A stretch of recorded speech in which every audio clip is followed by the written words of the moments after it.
Hello, all my friends. I hope you're doing well, and I hope that this forecast that I'm going to describe, I'm going to give you right now on the United States, I hope it gives you some optimism. Okay? And let's see what we got going on here. Can't do anything without my glasses. Here we go. Okay. So, oh, that's much better. What I've done is I have put all of the major aspects with the fast-moving planets on one sheet. And this way, hopefully, you will get a clearer picture. Okay.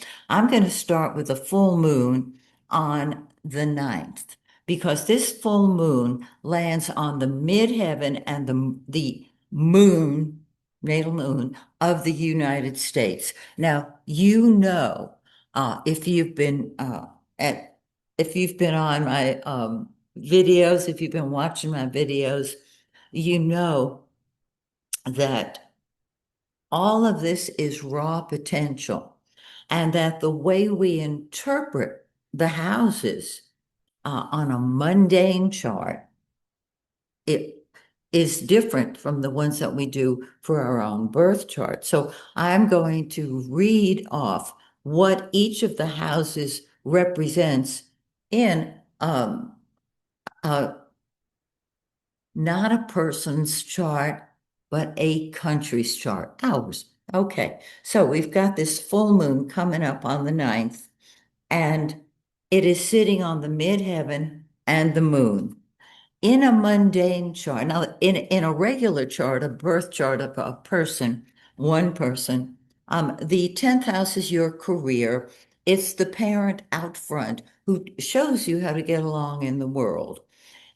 However, um, a chart of a country, here is what the 10th house rules. Number one, the party in power. So things with the Republican Party are going to come to a head on some level. Okay, that's number one. Number two, it rules the president. So we can be assured that um, we will be hearing from him. I don't think that's a big surprise. You know what I mean? Okay. Now, it also rules the reputation of our country. I'm just I'm just reading it, kids. You know what I mean? And our public image, and actually all of the leaders in the United States. Well, we have an Aquarius midheaven and an Aquarius moon. Need I say more? It's going to be unique. Okay. 2 weeks later, we've got a new moon, and it's down here in the fourth house. Now, the fourth house is the nurturing parent, a home, family, and real estate, all that good stuff. Okay. In a mundane chart, it rules the party out of power, and that would be the Democrats. Domestic affairs, real estate, the weather, mhm, land, uh, builders and buildings, crops, mines, and seniors. And so the new start is with the fourth house. The only thing that concerns me about this particular uh, lunation is that it squares the ascendant of the United States chart. On the ascendant, 1 degree off the ascendant, we have Uranus. And so this particular new moon is going to fire up the attitude and political mood of the country, as well as public health. And so Uranus is unpredictable. And so there can be an unpredictable reaction from the new moon. Okay. I'm sure there will be. Now, Venus, I'm just going to go around here and show you how simple this is. Venus, the planet of love and beauty and money, especially in the second house of the chart. And what happens wherever Venus is, it brings love. It brings uh, all the good stuff because Venus is the lesser benefic. There's nothing less about Venus. Jupiter is the greater benefic. Well, Venus is in the second house of money, and it triggers its natal place. It's Venus. We've got the transiting Venus and the natal Venus.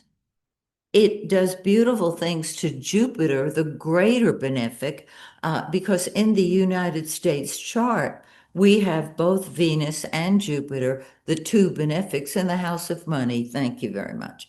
Okay. And then Venus triggers the sun. This is absolutely beautiful. So I'm going to read what the mundane interpretations are. Okay. Money. Okay, we could stop here because all the good stuff is triggered.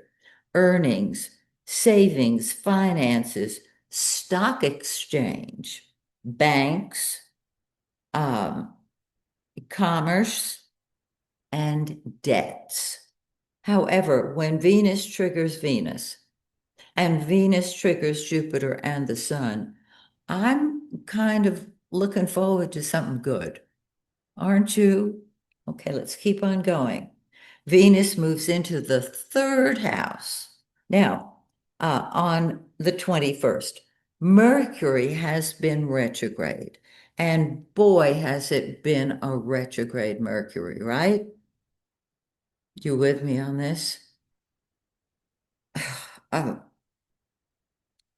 I have never felt a retrograde Mercury quite like this one. Perhaps you fall in that category when you look at what's going on in the world or in our country in particular.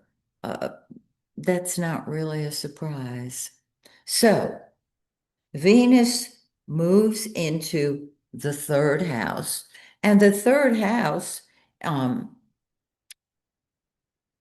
in a country's chart uh, deals with news, reporters.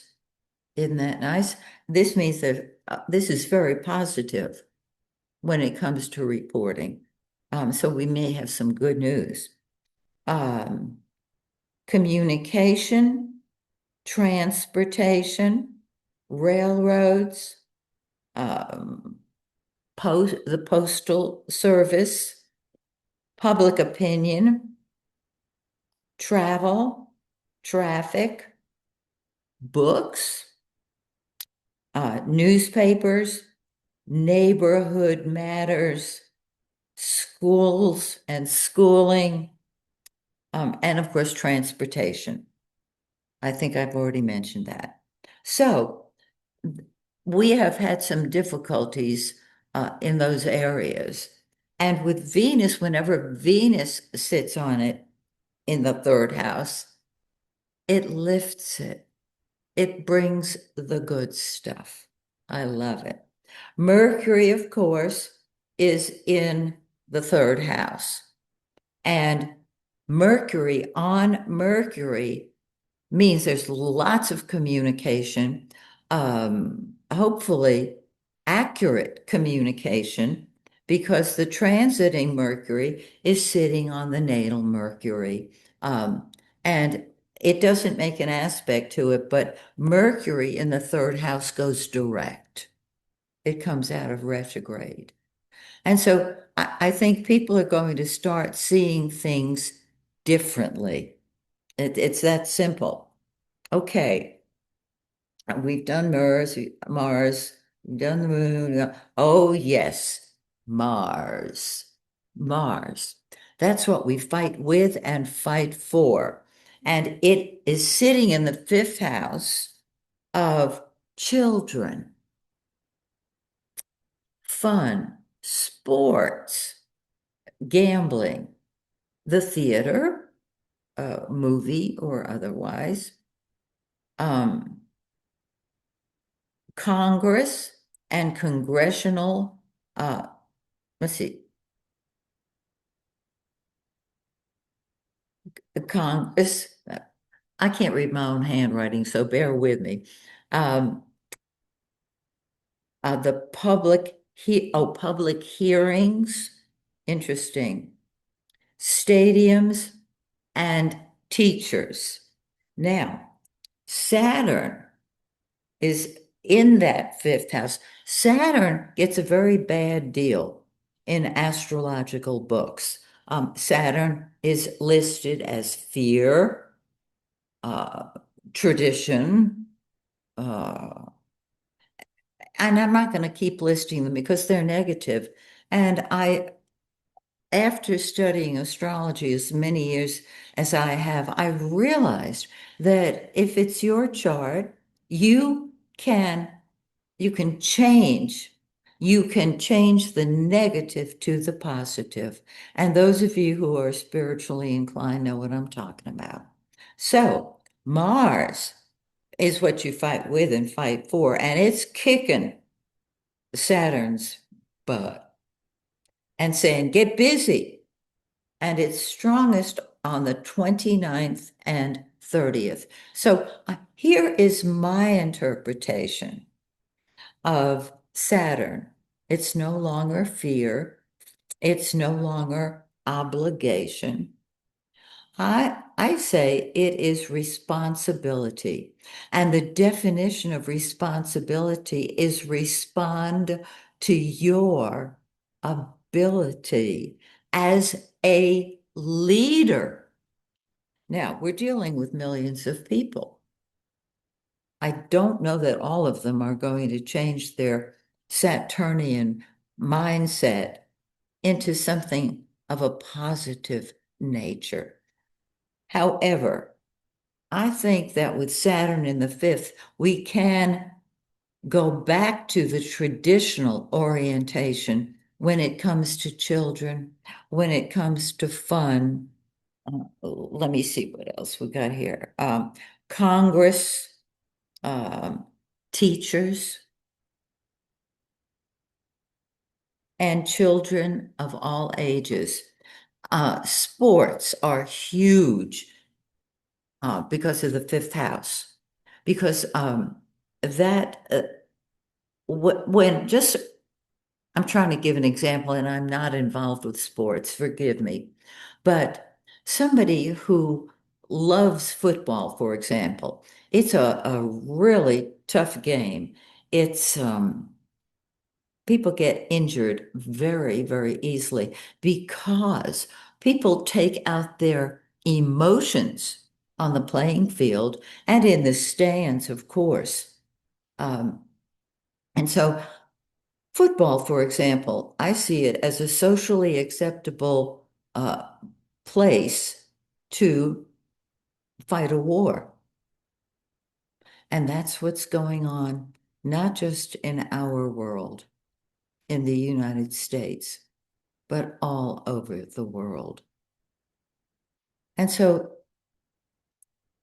I certainly hope that once Mercury goes direct, there will be understanding between people who tend to argue. That would be Republicans versus Democrats. And with Venus in that third house of communication, I would love to see both sides of the political spectrum coming together peacefully. Because if not, we're going to, well, we're going to fight. And in my heart and in my life, I look for loving people. And I want to live in a world where there is peace and harmony and that may be asking way too much.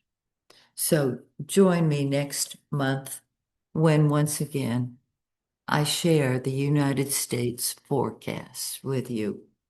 Until then, may the stars shine brightly on you and yours. Bye for now, my friends.